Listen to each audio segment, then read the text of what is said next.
तो आज हम लोग जी.एन. बर्मन के लिमिट के 245 से 250 नंबर क्वेश्चन करेंगे एंड 245 नंबर क्वेश्चन से शुरू करते हैं। तो इस क्वेश्चन में हमें दे रखे limit n tending to infinity n plus 1/n। तो जब भी हमें limit n tending to infinity दे रखी है, हम कोशिश करते हैं कि हाईएस्ट पावर कॉमन ले लिया, फिर कुछ भी करके 1/n 1/x की टर्म्स में लेकर आ जाए, जिससे हमारी इनडिटर्मिनेंसी हट जाए, है ना। अच्छा, इस क्वेश्चन में अगर तुम direct n equal to infinity put करना चाहोगे तो तुम्हें दिख रहा होगा कि इन्फिनिटी बाई इन्फिनिटी इनडिटर्मिनेंसी है, ठीक है। एंड इसको तुम डायरेक्टली नहीं डाल सकते, तो तुम्हें इसको पहले सिंप्लीफाई करना पड़ेगा, बाद में तुम लिमिट इसमें डाल पाओगे। तो इसको सिंप्लीफाई करके देखते हैं। तो इसमें limit n tending to infinity ऐसे कैसे ही आ गया, ऊपर वाली टर्म से मैंने n कॉमन ले लिया, तो अंदर बचेगा 1 प्लस 1/n, या फिर इसको ऐसा भी बोलते हैं कि n से डिवाइड कर दिया मैंने, तो उसमें यही आएगा n 1 प्लस 1/n, ठीक है। n से n कट जाएगा, तो अब ये क्या बच गया, limit n tending to infinity 1 plus 1/n। अब तुम यहाँ पर देख पा रहे होगे कि जब मैं 1 प्लस 1/n के अंदर के अंदर क्या डालूंगा, इन्फिनिटी डालूंगा, तो 1/इन्फिनिटी मेरा क्या बन जाता है, 0। तो इस बात को मैं यहाँ पर लिख दे रहा हूँ एक बार कि 1/इन्फिनिटी मेरा 0 ले लूँगा मैं, ठीक है। अब इसको बार बार हम सीधा यूज़ करेंगे, तो इसके अंदर मैंने इन्फिनिटी की वैल्यू डाल दो। अब इसकी क्या बन जाएगा, 1 प्लस 0 आ जाएगा तुम्हारा फाइनल आंसर, वो क्या हो जाएगा तुम्हारा 1। आई होप तुम्हें ये वाला समझ में आ गया होगा। अच्छा, 246 में भी अगर तुम देखोगे तो इन्फिनिटी बाई इन्फिनिटी की इंडिटर्मिनेंसी है n+1। अगर तुम n को सीधा इन्फिनिटी डालोगे तो इसको हमें सिंप्लीफाई ही करना पड़ेगा। सिंप्लीफाई करोगे तो ये जाएगा limit n tending to infinity. इसके अंदर भी तुम सेम करोगे, n+1 वाले में से मैंने n कॉमन ले लिया, तो ये बाहर आएगा n², अंदर बचेगा 1 प्लस 1/n का होल स्क्वायर, अपॉन में मेरे पास में 2n² है। यहाँ पर भी सेम क्या होगा, n² से n² कट जाएगा, n² से n² कटा, तो मेरे पास में 1 प्लस 1/n का होल स्क्वायर बच गया। अब इसमें भी तुम देख पा रहे होगे कि 1 प्लस 1/n का होल स्क्वायर, तो 1/इन्फिनिटी, तो ये वाली टर्म मेरे पास में 0 आ जाएगी, तो ये बचा 1 प्लस 0 का होल स्क्वायर, वो तुम्हारे पास में 1 ही आ जाएगा। एंड अपॉन में 2 तुम्हारे पास में पड़ा ही है। तो इसको मैं डायरेक्टली सॉल्व करना चाहूँ, या फिर चलो तुम्हारे लिए डायरेक्टली सॉल्व कर देते हैं, ठीक है। तो इसमें जैसे ही तुम इन्फिनिटी डालोगे तो ये तुम्हारे पास में आएगा 1 प्लस 1/इन्फिनिटी का होल स्क्वायर अपॉन में 2, जिसमें 1 प्लस 1/इन्फिनिटी तुम्हारा 0 हो गया। तो इसका फाइनल आंसर तुम्हारे पास में आ गया 1/2 यानी कि 1/2। ये हो गया तुम्हारा इसका फाइनल आंसर। अच्छा, 247 नंबर क्वेश्चन में भी देखोगे तो तुम्हें दिख रहा होगा कि ऊपर मेरे पास में बन रहे हैं infinity minus infinity upon infinity plus infinity. तो ये भी इनडिटर्मिनेंसी है, इसको मैं डायरेक्टली नहीं सॉल्व कर पाऊंगा, तो मुझे इसको सिंप्लीफाई करना पड़ेगा। इसको मैं कैसे सिंप्लीफाई करूँगा, तो मुझे दिख रहा है ऊपर मेरे पास में a³ माइनस b³ टाइप की टर्म है, तो मुझे मेरा फॉर्मूला पता है कि a³ माइनस b³ किसके बराबर होता है, a minus b bracket a² plus ab plus b²। तो मैं इसी का यहाँ पर यूज़ करने वाला हूँ। इसको मैं कैसे यूज़ करूँगा देखना।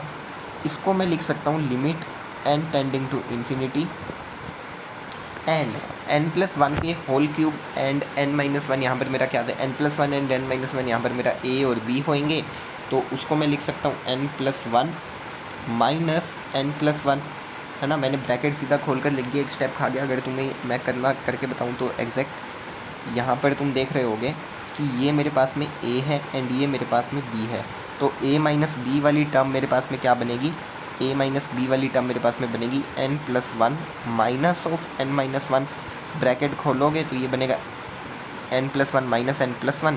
इसी को मैंने डायरेक्टली लिख दिया, n से n कटेगा एंड ये तुम्हारे पास में 2 आ जाएगा। इसी चीज़ को मैंने बेसिकली यहाँ पर लिख दिया, ये वाला स्टेप खाकर, ठीक है। आई होप तुम यहाँ पर इसको समझ गए होगे। ब्रैकेट में a² plus ab plus b², तो a² तुम्हारे पास में आएगा n+1 का होल स्क्वायर, प्लस ab की बात करें तो वो आएगा तुम्हारे पास में n+1 इंटू में n-1, प्लस b² की बात करें तो वो आ जाएगा n-1 का होल स्क्वायर, एंड इसके होल के अपॉन में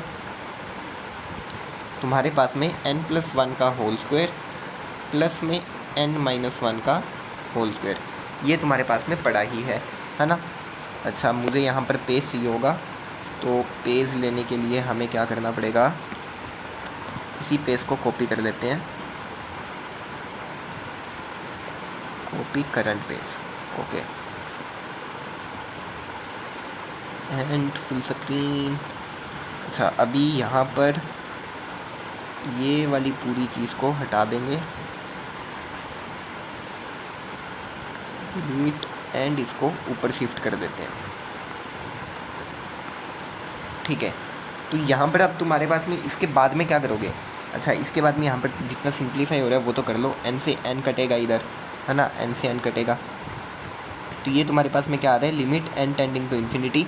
ऊपर तुम्हारे पास में बच गया 2, अंदर तुम्हारे पास में क्या बचा, n+1 का होल स्क्वायर प्लस n+1 और n-1। इसको तुम क्या लिख सकते हो, इसको तुम लिख सकते हो बेसिकली a+b इंटू a-b, तुम्हें दिख रहा होगा, तो वो बन जाएगा a² माइनस b²। तो इसको तुम लिख सकते हो n² - 1, है ना, प्लस में n-1 का होल स्क्वायर। ठीक है, एंड इसके होल के अपॉन में तुम्हारे पास में ये तो पड़ा ही है तुम्हारा n+1 का होल स्क्वायर प्लस n-1 का होल स्क्वायर। अच्छा, इसके बाद में तुम क्या करोगे, इसके बाद में तुम कॉमन लेना शुरू करोगे हाईएस्ट पावर को। कैसे लोगे देखना, तो ये तुम्हारे पास में 2 है, अंदर तुम्हारे पास में क्या बनेगा, यहाँ से मैंने n² कॉमन ले लिया, तो अंदर मेरे पास में बचा 1+1/n का होल स्क्वायर। यहाँ से भी मैंने n² कॉमन ले लिया, अंदर मेरे पास में बचा 1 - 1/n²। यहाँ से भी मैंने n² कॉमन लिया, तो मेरे पास में बचा 1 - 1/n का होल स्क्वायर। ये मेरे पास में अंदर वाली टर्म बची। ठीक है, एंड नीचे भी जैसे ही मैं n² कॉमन लेना चाहूँगा तो मेरे पास में आएगा n² मैंने कॉमन लिया, अंदर मेरे पास में बचा 1+1/n का होल स्क्वायर। इधर भी मैंने n² कॉमन लिया, तो इधर मेरे पास में बचा 1 - 1/n का होल स्क्वायर। अब तुम देख सकते हो कि ये वाला n², ये वाला n², ये वाला n² पूरा बाहर आ जाएगा, तो ये बनेगा 2n²। सिमिलरली ये वाला n², ये वाला n² यहाँ पर बाहर आ जाएगा, एंड अंदर ये बचेगा, तो n² से n² कट जाएगा। उसी चीज़ को मैं यहाँ पर डायरेक्टली काट के तुम्हें दिखा दे रहा हूँ कि n² से n² कट गया। ठीक है, अब तुम इसके अंदर सीधा इन्फिनिटी की वैल्यू डाल सकते हो। इन्फिनिटी डालोगे तुम्हारे पास में क्या आ जाएगा, उसको भी तुम यहाँ पर देख सकते हो। इन्फिनिटी डालोगे तो ये वाली टर्म कट जाएगी, ये वाली टर्म 0 हो जाएगी, ये भी 0, ये भी 0 एंड ये भी 0 हो जाएगा। तो तुम्हारे पास में इन्फिनिटी डालते ही सब 0 बन जाएगा। अंदर क्या बचेगा तुम्हारे पास में 2 ब्रैकेट 1 + 0 का होल स्क्वायर, तो वो 1 ही होगा। 1 - 0 भी तुम्हारे पास में 1 होगा, 1 - 0 का होल स्क्वायर भी 1 होगा। तो ऊपर मेरे पास में ये वाली टर्म बची, नीचे मेरे पास में क्या बचा, 1 + 0 का होल स्क्वायर, वो भी 1 होगा। ठीक है, बेसिकली 1/n यानी कि 1/∞ को मैं 0 बोल रहा हूँ, तो मैंने तुम्हें ऊपर बता दिया। ठीक है, एंड 1 - 1/n यानी कि 1 - 0 का होल स्क्वायर भी मेरे पास में 1 होगा। ये मेरे पास में आ गया 2 × 3/2, 2 से 2 कटा, इसका फाइनल आंसर आ गया 3 होगा इसका सोल्यूशन। आई होप तुम्हें इसका सोल्यूशन समझ में आया होगा। थोड़ा सा टिपिकल पड़ता है, क्योंकि स्टार्टिंग में हम पावर वगैरह कॉमन लेते हैं ना, तो वो चीज़ तुम्हें प्रैक्टिस के साथ में दिखने लग जाएगा। तुम फर्स्ट स्टेप में देख लोगे कि कटेगा एंड 3 बनेगा। अच्छा, नेक्स्ट क्वेश्चन पर चले तो 248 में हमें दे रखे limit n tending to infinity. इसमें भी अगर तुम डायरेक्टली इन्फिनिटी डालना चाहोगे तो तुम्हें इन्फिनिटी बाई इन्फिनिटी की इंडिटर्मिनेंसी मिलेगी। तो इसको भी तुम्हें सोल्व करना पड़ेगा। जैसे ही तुम इसको सोल्व करोगे तो ये तुम्हारे पास में आएगा limit n tending to infinity. ऊपर मेरे पास में है n³ - 100n² + 1, तो इसमें से मैं हाईएस्ट पावर कॉमन लूँगा। हाईएस्ट पावर है n³, अंदर मेरे पास में बचेगा 1 - 100/n। बेसिकली ये वाली टर्म्स मैं तुम्हें बेबी स्टेप्स अभी लिख रहा हूँ, वरना लिखने की भी ज़रूरत नहीं है, मुझे दिख रहा है। जैसे ही मैं उसकी वैल्यू डालूंगा तो वो 0 होएगा, तो 100/n और 1/n³ लिखने की भी मेरे को ज़रूरत नहीं है। नीचे मेरे पास में बचेगा n², हाईएस्ट पावर मैंने कॉमन ली, तो इधर मेरे पास में बचा 100/15/n। अच्छा, अब तुम्हें यहाँ पर दिख रहा होगा n² से ये वाली टर्म कट जाएगी।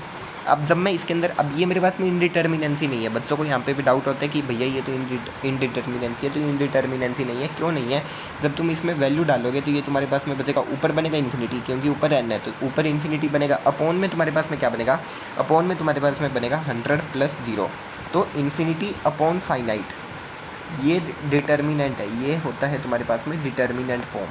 ठीक है, ये कोई इंडिटर्मिनेंसी नहीं है बेसिकली, तो इसको हम इंडिटर्मिनेंट नहीं बोलते हैं, हमारे पास में डिटर्मिनेंट होता है। तो इसमें जब तुम इन्फिनिटी की वैल्यू डालोगे तो इसका फाइनल आंसर तुम्हारे पास में इन्फिनिटी ही आ जाएगा, और इन्फिनिटी को हम क्या बोलते हैं, डज नॉट एग्जिस्ट। तो इसके दोनों आंसर ही सही रहती हैं। जेई तुमसे कुछ भी पूछ सकते हैं, तुम्हें कुछ भी मतलब ऑप्शन में दोनों में से एक चीज़ होगी, कभी भी दोनों चीज़ें साथ में नहीं होगी। या तो तुम्हारे पास में ऑप्शन में होगा इन्फिनिटी, या फिर ऑप्शन में तुम्हारे पास में होगा नॉट एग्जिस्ट। तो इसके दोनों आंसर ही सही है। तुम ऐसा भी कह सकते हो कि लिमिट नॉट एग्जिस्ट, या फिर इन्फिनिटी भी बोल सकते हो। अच्छा 249 नंबर क्वेश्चन में हम देखें तो इसमें भी हम हाईएस्ट पावर कॉमन लेके काटेंगे, तो तुम्हें दिख रहा होगा कि इधर n हाईएस्ट पावर 4 है डिनोमिनेटर में, एंड न्यूमरेटर में हाईएस्ट पावर है क्यूब। ठीक है, तो अच्छा पहली बात तो ये इन्फिनिटी बाई इन्फिनिटी इंडिटर्मिनेंसी है, ये चीज़ तो तुम्हें दिख रही होगी आई होप। अच्छा जब तुम इसमें हाईएस्ट पावर कॉमन लोगे तो हाईएस्ट पावर ऊपर तो आएगी n क्यूब कॉमन, अंदर बचेगा 1000 प्लस में 3/n। नीचे मेरे पास में क्या आएगा, n की पावर 4 कॉमन आएगा, अंदर बचेगा 0.01001 sorry minus 100/n plus 1/n की पावर 4, एंड n क्यूब से n की पावर 4 बचा, तो मेरे पास में 1/n की टर्म बच रही है। जब मैं इन्फिनिटी डालूंगा तो मेरे पास में 1/0 बनेगा, ऊपर मेरे पास में क्या बन रहा है 1000। तो फाइनाइट अपॉन ज़ीरो भी डिटर्मिनेंट होता है, फाइनाइट अपॉन ज़ीरो इनडिटर्मिनेंसी नहीं है। तो ये है तुम्हारे पास में 1/इन्फिनिट, 1/इन्फिनिट तुम्हारे पास में क्या आ जाएगा फाइनली 0। तो इसका आंसर क्या है 0, ये कोई इनडिटर्मिनेंसी नहीं है, 1/इन्फिनिटी है जो तुम्हारे पास में फाइनली इसका आंसर हो जाएगा 0। अच्छा 250 नंबर क्वेश्चन की बात करें तो इसमें तुम्हें दे रखे limit n to infinity and n+1 की whole power 4 minus n minus 1, तो ये सब तुम्हें दे रखे हैं। इसमें तुम क्या करो, सीधा हाईएस्ट पावर कॉमन ले लो, कुछ करने की ज़रूरत नहीं है। ऊपर से भी n की पावर 4 आएगा, नीचे से भी n की पावर 4 आएगा, दोनों कट जाएगा एंड कुछ हमारे पास में बचेगा, वो देख लेते हैं क्या बच रहा है। ठीक है, तो इसमें जब तुम हाईएस्ट पावर 4 कॉमन ले लोगे तो ऊपर तुम्हारे पास में बचेगा 1+1/n की होल पावर 4 माइनस 1/n की होल पावर 4। नीचे तुम्हारे पास में बचेगा n की पावर 4 तुमने कॉमन ले लिया, तो 1+1/n की whole power 4 plus 1 minus 1/n की होल पावर 4। n पावर 4 से n पावर 4 कट गया, इसमें तुम अब डायरेक्टली इन्फिनिटी की वैल्यू डालोगे तो 1/इन्फिनिटी वाली सारी टर्म्स कट के 0 आ जाएगी, ये 0 ये 0 ये 0 ये 0, है ना। इसको मैं दिखा नहीं रहा, 1/इन्फिनिटी सब 0 हो जाएगा, तो 1+0 की होल पावर 4 यानी कि 1 की पावर 4 माइनस 1 की पावर 4/1 की पावर 4 प्लस 1 की पावर 4, तो ये तुम्हारे पास में ऊपर 0 बन गया, तो इसका आंसर आ जाएगा फाइनली 0। आई होप तुम्हें ये 5 क्वेश्चन के सॉल्यूशन समझ में आए होंगे। नेक्स्ट वीडियो में हम इसके अगले क्वेश्चंस को टैकल करेंगे 251 से लेकर 255 से।